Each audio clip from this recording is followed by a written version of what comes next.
All right. Good afternoon in the West Coast time zone. I'm here today weekly with Joanna Thorne. Thank you so much always for being here and sharing my apprenticeship, her mentorship. It's one and the same out loud to the public because this was a private affair and we realized that part of our mission in life is for people to know how to do this. And so much of our own health, our own balancing, our own vibrancy of living is within our hands and in our foods. And I knew it peripherally, but I didn't really take advantage of it very much until I had to. And Joanna showed me the way. And so we've decided that for this episode, this is our third one now, that we want to go deeper into food combining and for balancing hormones as well as everything else. So, um, do you want to kind of just start from there, Joanna? Just like kind of Sure. how does food combining balance hormones to begin with? Okay, perfect. So there's kind of actually two layers to how food really supports our hormones specifically. The first layer is more general that I'm going to start off with, and that is more focused on the actual food combining and like how to do that. And then there's a second layer that I'll just kind of briefly mention, remind me if I forget, of how you can actually take that to the next level with specific what's happening in our bodies depending on where we're at in our cycles. And this applies not only to women who still have a bleed, but also to perimenopause, in menopause, and postmenopausal as well. So this is across the board for all women. And so just to preface that too, when you actually have a bleed cycle, of course, you are following that specific cycle and looking to see where it's at in conjunction with the moon phase and the rest of the planetary cycles. When we are more in the menopause or postmenopausal phase, then at that point, we are just following the moon. And so what's recommended is new moon is day one. So new moon to full moon is the first part of the cycle, and then full moon back to the new moon is the second part of the cycle. Just to give you some background on that. And so food combining. I focus a lot on how we put our foods together, when we eat certain foods, as well as where in the cycle that we're at, because it all plays a really key role. Now, I always tell clients, when we first start working together, it's not the end all or the be all. Like, you're not going to die if you don't follow these principles. And you could be thriving and living a much more vibrant life if you followed these principles.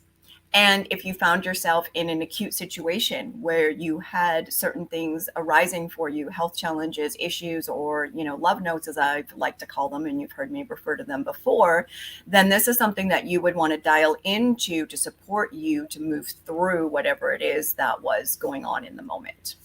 And so basically, it's a little equation, it's a little mathematical equation. And I always encourage people to not make it more difficult than it's actually quite simple. But in our human, tendencies, we tend to like try and make it more complicated than it really is. So I'm going to try and just keep it really simple and just say whatever, tips and tricks you've also learned, or, bring me back to a certain point, then please do so.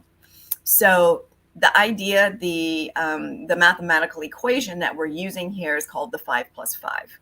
And credit for this is not from me. I've expanded upon this and I've turned it into, a much bigger system per se. But the original 5+5 comes from Doc Wheelwright's research and work that he was doing when he was alive here and with us.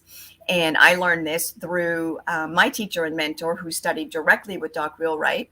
And so I studied and worked with Dr. Jack Tips, who we've spoken about in these episodes as well too.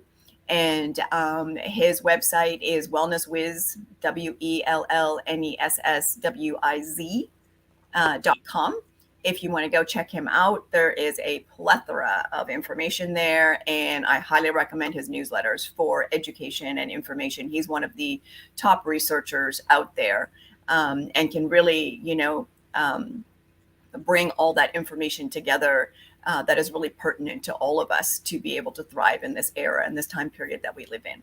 And so this 5+5 equation comes from Doc Wheelwright. And what he broke it down into was 1 cooked and 4 raw. And so that equation works on both sides of the spectrum, the 5 and then the other 5. So on one side, we have, and we're only going to be focusing primarily on protein foods that are foods that our body recognizes as more protein foods in this particular discussion. And so on that side of the spectrum, we have 1 cooked and 4 raw. And this is the one that gets a little bit, that people tend to get a little bit tripped up on, because they're like, okay, I can get the 1 cooked protein, but what in the world is this 4 raw you're talking about here? So let's break that down a little bit. So cooked protein is pretty obvious. That is whatever is your main profile within your meal, and it's going to be cooked. So, that's where the meat, let's just say, comes in, or the animal foods at that point. And then you have the 4 raw. And it's like, okay, now how do we fill in these 4 raw category when it comes to, these protein foods? And so one of the simplest ways is to use foods that do double duty. And this is where sprouts and microgreens come in. So we can actually apply sprouts and microgreens on this end of the spectrum as microproteins in their raw form to support the digestion of the cooked protein. And that's really what this is all about, is being able to supply all of the specifics within the meal and the combination so that your body has what it needs all within that meal and doesn't have to do the extra work of filling in the gaps. And that makes it so much easier on our digestive system, as well as being able to utilize a lot more of these nutrients as they're, going down the hatch, so to speak, as well too. And so that would be like, a variety of sprouts that has 4 different, sprout blends in it. So I make my own. I like to use alfalfa, broccoli, red radish, clover, and that's only 4. So there's 4 right there. You can buy them in the store. Like, they have these sandwich blends, these deli blends. You don't even have to do your own. And those have usually at least 4 of a variety in them. And so that's super easy. You just take a handful and put that with your meal, and it's done. So that's the simplest way to be able to utilize that end of the equation. Other things that would count as raw proteins also are, that's where your activated nuts and seeds come into play. That's where your raw grass-fed cheeses come into play. The made from raw milk yogurts and these type of foods that haven't been all processed, like the kinds in the store, because those really don't count. They have so much sugar in them, and they've been processed so much that the value that we're looking for is really not present within a lot of those foods. So it's something to just keep in mind as well too. And this is why I always encourage shopping, directly from local farms and small artisan food producers within your area. And there's more and more people who are doing all these things now. And so it might just take a little bit of looking around if this is all kind of new for you. But I'm willing to bet there's somebody doing something in your area that could really support you that you might not be aware of yet. And so on this raw, in this protein spectrum, we have 1 cooked, 4 raw. So we have the 1 cooked protein, and then we can just have that sprout blend, or the same with the microgreens, a blend of 4 different microgreens in there. Or we can actually, bring in some of the activated nuts and seeds, like I said, or some of these raw cheeses. And in my book, I actually give like a really big list of these types of foods so that you can begin to start that mental process of categorizing them for yourself, because this is not usually a way that we are used to thinking, for the most part. Sea veggies are also wonderful here. This is where I like to use raw and dried sea veggies as well too, as the additional raw proteins. That's something that can be brought in as well, or it can actually be like the cooked protein portion of the meal. So you can see that there's just so many variables and so many options here, and it's really a beautiful way to not feel restricted in our, and not feel like we're on a diet and, oh my God, I can only eat this or only eat that. So it opens up the whole spectrum, but in a way that actually really supports your body and doesn't cause more stress. Because that's the whole point here, is we're not looking to cause any more stress on the body and the systems in any way, shape, or form, because, we already have so much going on in our modern day lives. And so food shouldn't really be a stressor on our bodies as well too. Okay, so we've talked about the protein side of the category. So that's on the 1-5 side. So now what is the other 5? The plus part. So that part is actually all of the plant-based, but specifically veggies. And so same thing there. 1 cooked, 4 raw. Now you can have more than 1 cooked in the veggie portion. We don't necessarily recommend it in the protein category on a regular basis. But you can still have your bacon and your eggs, on occasion. And as long as you know how to put it all together in a way it doesn't cause you that extra stress, then again, you get to enjoy these things. And so the veggies is usually a lot easier part to be able to like sort out, because you just need 1 cooked and then the 4 raw. And again, if you want to keep things like super, super simple in the beginning, then this is where that double duty comes in. So those sprouts and microgreens that we were talking about that actually count as your 4 raw proteins, they can also count as your 4 raw veggies.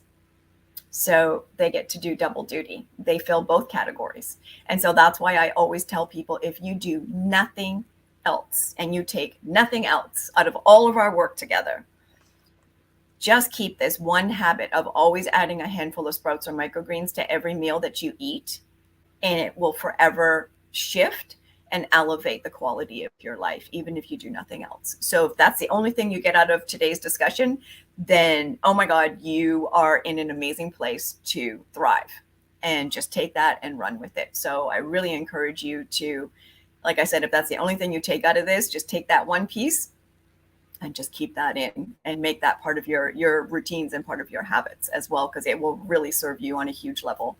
And the reason for that also is not only is it, the microprotein that's helping the protein to be able to break down and digest by supplying, a balance of amino acids within that. Sprouts and microgreens also act like a digestive enzyme, because they're so full of enzymes, right? And it's like taking a multivitamin at the same time, because it's so full of nutrition. I mean, you think about sprouts and microgreens, like there are these seeds that have actually just started to come to life, right? So all of the nutrients and all of the enzymes and all of the components that they need in order to become a full plant and thrive are packed right into that little tiny bit right there. And so that's when they are really potent and really powerful, combined into our meals that way. And so, like I said, that's a very simple way to be able to cover both sides of the equation. Now, I also recommend, branching out from that as well too. And, that one of the easiest ways is to be able to combine some raw greens. This time of year, we have forage greens, we have wild greens, we have our domesticated greens. So, if you're in the Northern Hemisphere, then there's a plethora of fresh, beautiful foods that are available to us right now. And some of the things too, like I just want to throw this out there, I see a lot of people eating raw kale. And I just want to throw it out there that that's not necessarily the best thing for your digestion. I know people are like, oh, well, if you marinate it in apple cider vinegar and start to break it down, then that helps. But what I've seen is that really puts a huge stress on the digestive system, and I'm willing to bet nobody has perfect digestion in this world these days. And so, why add in another layer of stress on your body? So, those kind of greens like the nettle, the collards, the kales, the thicker chards, and all of those. I do recommend like a quick steam on those, or I like to just do a quick saute with them What as well about too. cabbage? What's that? What about cabbage? Cabbage is okay raw, and you can do the raw or cooked. Again, depending on your digestion and where it's at, but that seems to be a little bit easier on the body. And again, it has to do with the nutrients and the anti nutrients that are being released at that time. As the food is being utilized, whether in its raw or cooked form, and that's something to keep in mind too. It's really important to cook and also eat raw as many of these veggies as we can, because you're getting completely different nutritional profiles from them in those two different states. And when I say cooked, I'm referring to more like lightly cooked, or in soups or stews, because at that point that they're cooking for a long period of time, but the nutrients are going into the liquid and going into the broth, and then you're consuming that. So that's okay. But it's not like you want to like boil the heck out of, your vegetables or anything like that. Just a very light steam or a light blanch, a light saute, or a quick stir fry. That is like the perfect way to be able to just begin that pre-digestion process, release the nutrients, and then make it more bioavailable at a deep cellular level. And so again, like I was saying, one of the, easiest ways to kind of think about that is, to have a salad basically. And, a salad doesn't always have to be greens. Like that's a nice, beautiful homemade slaw. In the summer, I love to do like a tomato and avocado and like cucumber salad with olives and a little bit of feta and some fresh dill, so there's like so many different ways that you can, you look at this. And that's the key too, is the variety and in season and local. So those are the parameters that we always wanted to be bringing in here. And so to recap on that, we have 5 + 5.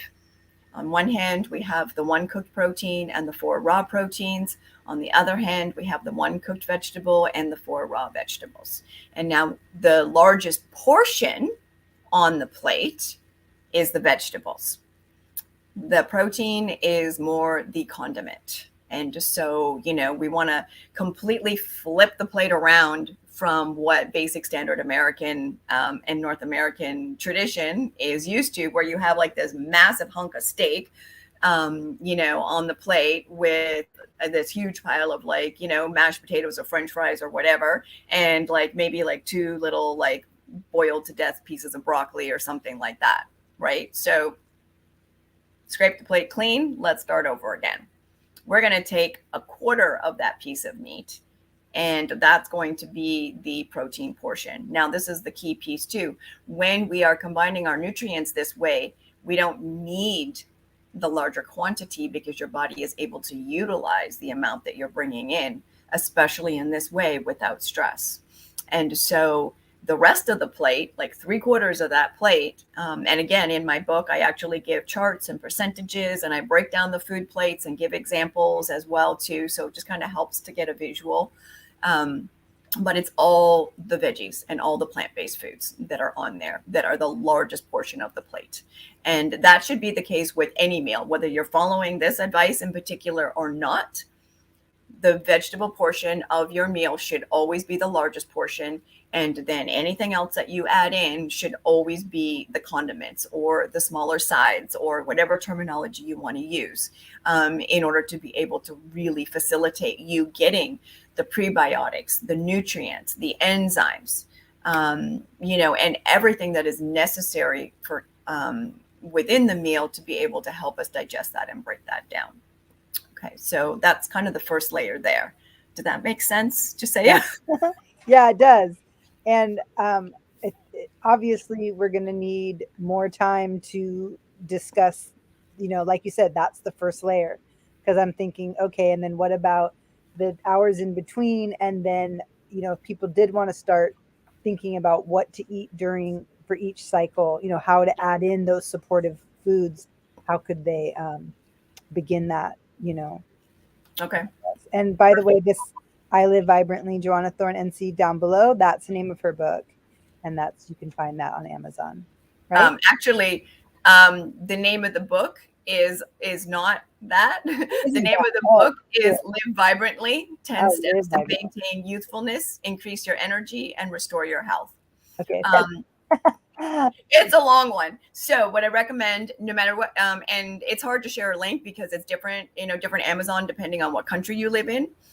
So just go to your local Amazon, type in my name, Joanna Thorne, and Live Vibrantly, and it will always come up. So first thing, you'll be able to find it that way. Okay. All right. So that's the reference to the book. And yeah, so let's make a note and we can continue this conversation and go a little bit deeper with this next week in our discussion as well too. And the second part of the layer that I just wanted to mention before we run out of time today is, now we've talked about the food combining, so we have how to put our meals together, and then there's also certain times of the day. And so very quickly, our bodies are primed to consume our protein earlier in the day, first thing in the morning, throughout the first part of the day.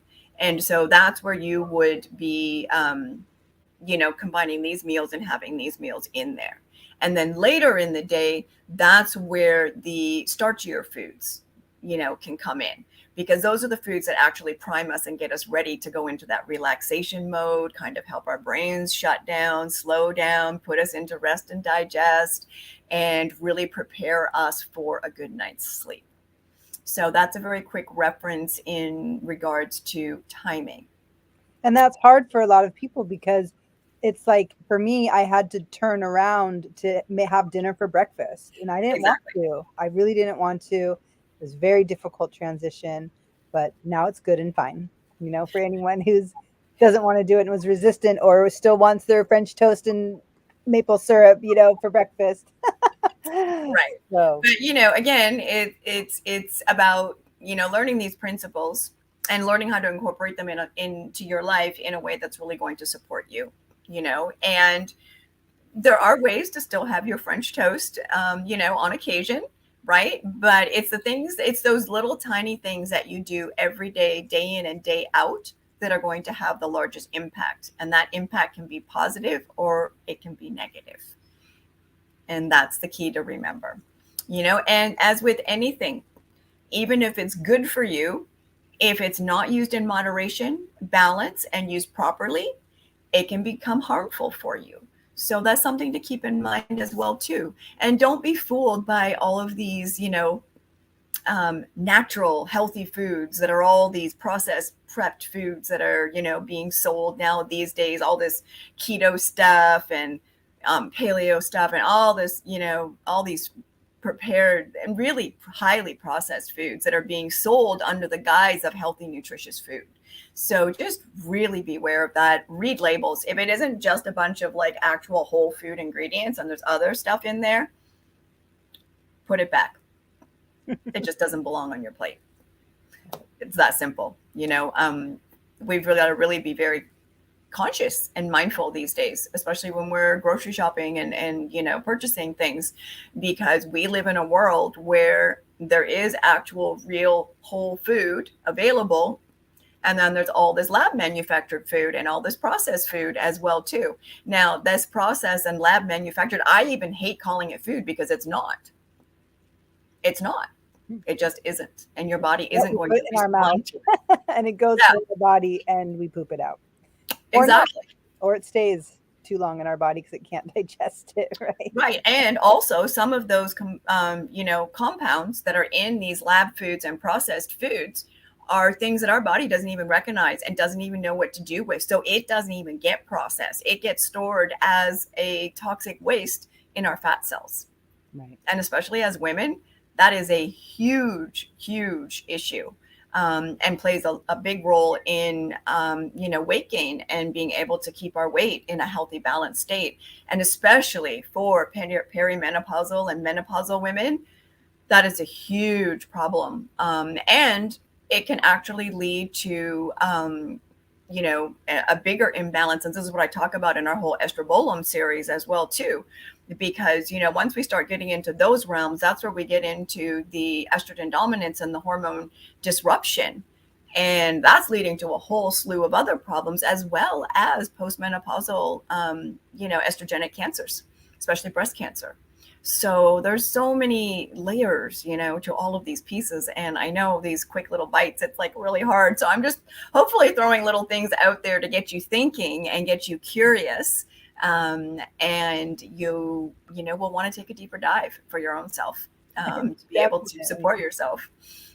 Well, And we are gonna have to hit those other layers, but maybe like you could just give just a brief description of the last few layers, and to just circle around with how the food combining for balancing the hormones. So I feel like today you restated like the foundation of the food combining, which is the majority of vegetables on your plate, the protein being smaller, the 5+5 aspect, right? And so I guess could you just kind of bring that around as how that will balance hormones yeah. and the other pieces? So yeah, the next piece I was going to bring in was that, within our different phases of our cycle, there's the 4 phases, right? And so within those 4 phases, there are specific foods that supply specific nutrients that are extra supportive, shall we say, within that phase. And the reason for that is because they are triggering specific hormone actions in our body and feeding into specific cycles, right? And so, there's times when we want to be supporting more estrogen in our bodies. And then there's times where we want to support more progesterone in our bodies. And this is the beauty of food, is we can actually use the foods that we eat combined in this way to support those specifically. And I'm only, I'm only isolating estrogen and progesterone right now, but it's so much bigger than that. But those are kind of the 2 predominant ones that most people talk about within, our cycles and within balancing the hormones and whatnot. And so, like I said, that there's a whole, bigger web here. But these 2 in particular, it's really easy to be able to, support that. So if, you have too much estrogen in the wrong part of your cycle, that's not going to serve you well. In so many different ways. It can manifest as like gut issues, inflammation, anxiety, really difficult menstrual cycles, cramping, mood swings. I could just go on and on and on and on. So it really plays a key role in helping us to be able to, balance things. And one example that I like to use, I'll give you an example, is soy foods, right? So over the years, soy foods have gone, they're good, they're bad, don't eat them, eat them. Yeah, it's just been all over the map, right? When I was studying nutrition way back when, like over 20 years ago, that was when they were just beginning to be like, people are eating too much soy, especially women, and it's really messing with the hormones, right? And so that was when these started being spoken about, shall we say. And so, we want to have those certain foods like soy in the right place in the cycle. So it's not like you can never eat them, but just know that if you eat them, this is the action that's going to happen in the body, and it is supporting estrogen as opposed to progesterone. And so you would want to eat them within a very specific part of the phase.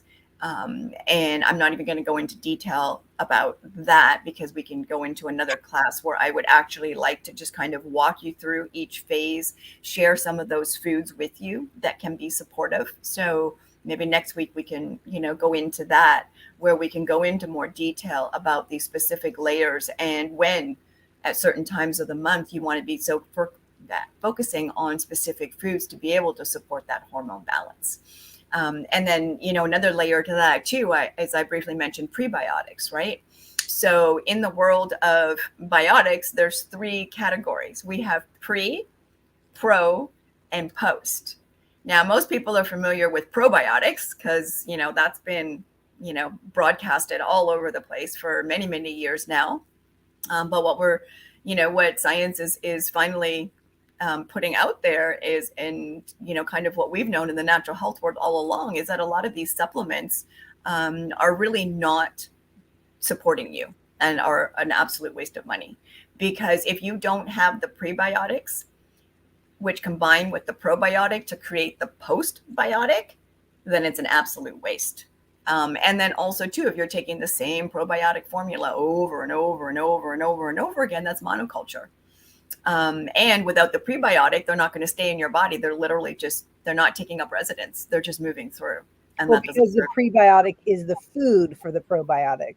That's exactly. right, which then creates the postbiotic, which is exactly the same as the soil. Exactly. It's the poop loop.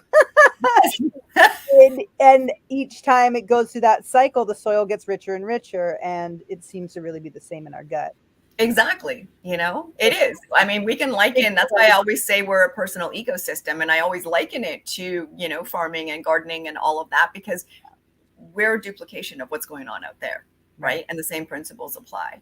And, the postbiotic is the sweet spot where we get the benefit of these, these bacterias. And again, there's specific bacteria for the brain. There's specific bacteria for our guts. There's specific bacteria for each hormone, not just the hormones as a group. There's, specific for each one.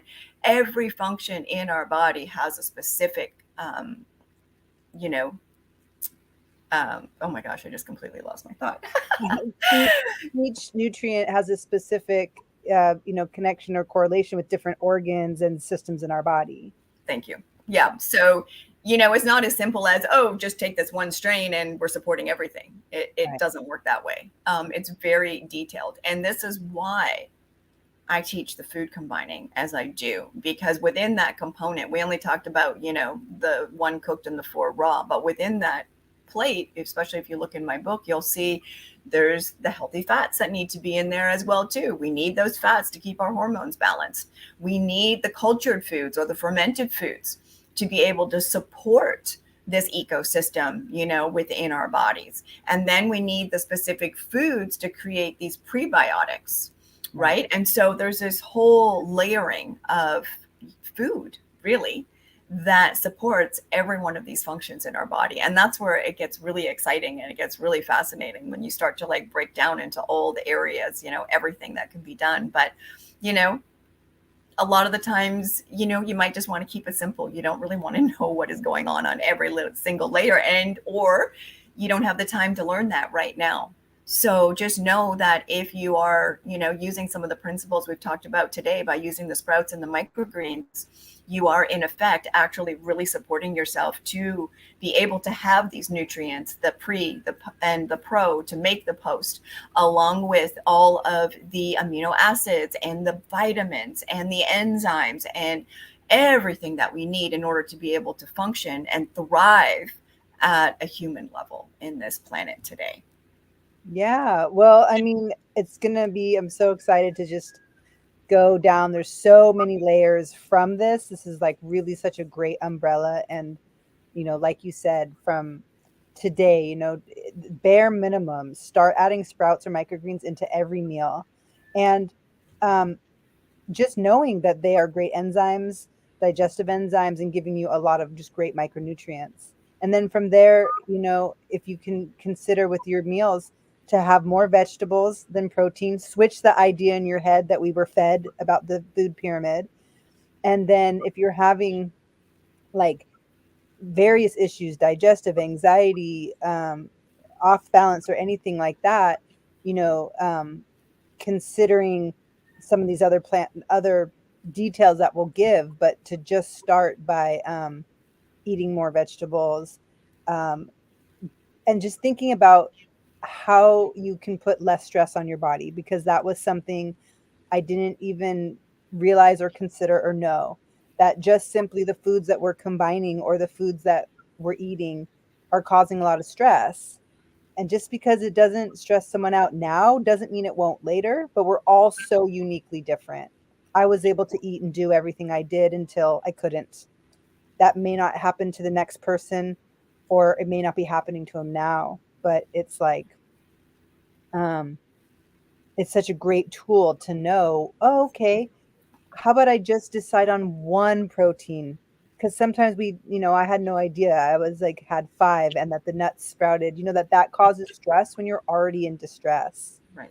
So, well, And that's a key piece too, because there is so much stress in our just lives in general. Living in this time period there is a lot more stress than even 10 years ago. yeah, Right. And so that really takes its toll on our bodies. right. And so our bodies are calling out to us to support them at a deeper level so that they can handle all of these other stressors. Right.